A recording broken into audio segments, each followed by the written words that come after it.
Monsieur le Président, chers collègues, Monsieur Broome nous a présenté avec la précision qui le caractérise les éléments de ce dogme, dont l'objet est d'instaurer une discussion au sein de l'Assemblée délibérante sur les priorités et les évolutions de la situation financière de notre collectivité. Ce débat nous donne également la possibilité de nous exprimer sur la situation financière et d'assumer les choix politiques et les arbitrages qui seront retranscrits dans le budget. La présentation du contexte national fait ressortir une situation locale économiquement plus favorable, fruit de nos politiques de développement et d'attractivité économique, qu'il convient de poursuivre. Ainsi, c'est en accompagnant plus fortement notre industrie, en préservant nos territoires productifs, en repensant avec les acteurs économiques notre politique de création d'entreprises, en donnant de la lisibilité à l'ensemble de nos politiques, que nous permettons à notre métropole de conserver une attractivité et de déployer nos politiques en matière d'emploi, d'insertion, de logement et d'accompagnement aux plus fragiles.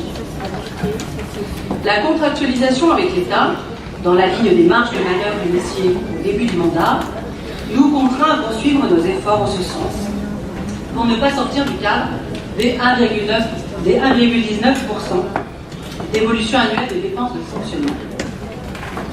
La création de notre métropole s'est faite sur l'idée d'une numérisation de nos politiques publiques, constituant un levier supplémentaire d'efficacité, à l'image de l'insertion qui nous a vu construire dans le programme métropolitain une orientation forte autour de la mobilisation et de la dynamique des entreprises pour recruter et insérer sur le marché de l'emploi les personnes qui y sont éloignées et qui doivent être accompagnées vers l'activité. Nos politiques sociales reflètent notre volonté de promouvoir un développement équilibré des territoires. Notre ambition également de faire bénéficier à tous de l'attractivité et du dynamisme de la métropole et de construire de nouveaux dispositifs favorisant l'innovation sociale pour permettre une insertion durable. Par ailleurs, notre action doit être encore plus fortement mobilisée sur les enjeux du quotidien et notamment sur la mobilité, au moment où l'exaspération déclenchée par le coût des carburants témoigne de l'urgence de poursuivre et d'amplifier nos actions en ce sens, et que la loi d'orientation des mobilités sera prochainement présentée devant le Sénat. Si nous avons désormais un consensus autour de la nécessité de développer fortement les mobilités, on constate néanmoins des injonctions contradictoires. Il n'est pas possible de développer plus de transports en commun avec moins de moyens. Aujourd'hui, puisqu'il est question effectivement de réfléchir notamment sur les tarifs, aujourd'hui l'usager paye un tiers du coût du transport, le reste étant supporté par les impôts des contribuables et ceux des entreprises. Alors est-il légitime que ceux qui utilisent les transports participent au moins pour partie au financement de ces mêmes transports? Sinon, est-ce aux contribuables, via une subvention de la collectivité, de compenser la part que ne paiera pas l'usager, même si ce contribuable, par ailleurs, ne prend pas les transports en commun? Ou est-ce à dire que l'on ne veut pas plus de transport, mais moins de transport? Pour vous donner un ordre d'idée, en 10 ans, les dépenses et donc l'offre de déplacement de transport sur le réseau TCL a progressé de 123 millions d'euros. 123 millions d'offres, mais aussi 123 millions de dépenses en plus qui s'ajoutent chaque année.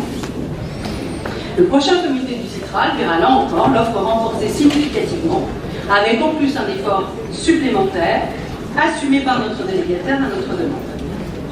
Nos dépenses de fonctionnement en matière de transport sont condamnées à progresser de manière continue pour accompagner le réseau d'un réseau de transport en extension comme le nôtre. Il y a 40 ans, nous n'avions pas de métro. En 2001, nous n'avions pas de train. Pas moins, cette année, de 500 recrutements pour faire face aux postes à pourvoir, agents de maintenance, chauffeurs de bus, chauffeurs de tramway avec l'arrivée de la future ligne T6 mise en œuvre dès 2019, chauffeurs de métro. Mais cette politique a été efficace. Elle a été efficace puisque les voyages se sont accrus sur la même période de plus de 32%, 5% pour la seule année 2018. Et le nombre d'abonnements abonnés a augmenté de 41%. C'est la densité et l'efficacité du réseau qui fait son attractivité, pas son prix. La Fédération nationale des usagers ne s'y trompe pas en réclamant plus d'offres et moins de prix. Et pas moins de prix. Quant à la solidarité, et c'est important de le rappeler, la solidarité est assurée par le réseau lui-même, par le CITRAL. 25% des abonnés bénéficient d'un tarif social. Nos allocataires du RSA, que nous évoquons à l'occasion de ce doc, mais également les étudiants boursiers, payent chaque mois un abonnement de 9,10 €. Par ailleurs, la nouvelle grille tarifaire qui a été adoptée permettra désormais une tarification à l'âge plus lisible, mais permettra surtout aux 10 000 jeunes qui ne sont ni étudiants ni salariés, stagiaires, à ces 10 000 jeunes de bénéficier d'une réduction de 50% du plein tarif. Cette seule mesure coûte 3 millions d'euros.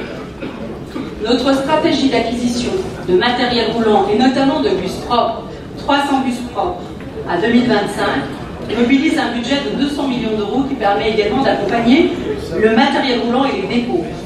Sont rappelés la réalisation du plan de mandat, la prolongation du métro B, 391 millions d'euros, Saint-Genis-Laval et Moulins, l'automatisation intégrale pour faire face au nombre toujours plus important d'usagers. Pourquoi je vous dis ça? Parce que le débat de plus de mobilité, c'est aussi de la manière dont on accompagne fortement ces mobilités. Parce qu'en conclusion, chers collègues, nos ambitions ne sont rien, sont les moyens que nous pouvons ou que nous souhaitons mettre en œuvre pour y parvenir. La question à laquelle il nous faut répondre aujourd'hui est celle-là. Quels moyens pour compenser la dégradation de nos ressources si l'indexation n'est pas neutralisée chaque année? Sauf à accepter, et donc à assumer, un moindre développement de transport en commun, au moment où le besoin de mobilité et de transport n'a jamais été aussi fort et aussi fortement revendiqué par nos concitoyens. C'est un éclairage que je vous soumets, et c'est à l'occasion de débats budgétaires comme celui-là que nous assumons les choix politiques et les conséquences de leur financement. Je vous remercie.